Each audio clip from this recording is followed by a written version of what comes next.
আমি গৈ আছোঁ তিনিচুকীয়া জিলাৰ আমাৰ তালাপ অঞ্চলৰ ভূটান চাহ বাগান, লাইনাছ চাহ বাগান আৰু গৌতমপুৰ চাহ বাগান অঞ্চললৈ।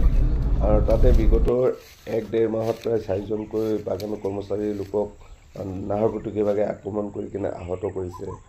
আৰু বিশেষভাৱে সময়ছোৱাত আমাৰ কিছুমান এৱাৰনেছ সভা বনাঞ্চলিক কাৰ্যালয়ৰ তৰফৰ পৰা গাঁৱে গাঁৱে কৰা হৈছে।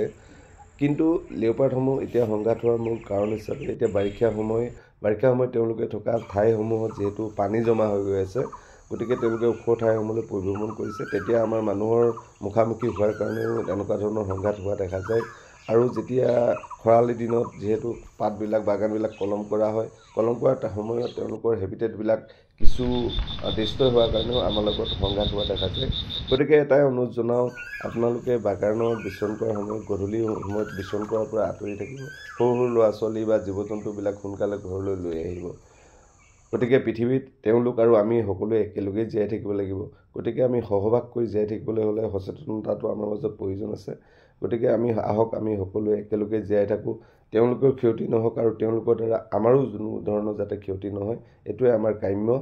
গতিকে আমি লিওপাৰ্ডৰ কেছ কৰিবৰ কাৰণে তাতে কিছুমান আমি পিঞ্জৰা পাতিছিলোঁ। পিঞ্জৰাখিনি কেনেকৈ পাতিছোঁ আপোনালোকে দেখিছে। তাতে বাগানৰ বিভিন্ন মানুহে আমাক সহায় কৰিছে। এইটো আপোনালোকে চাওক, এয়া দেখাইছোঁ।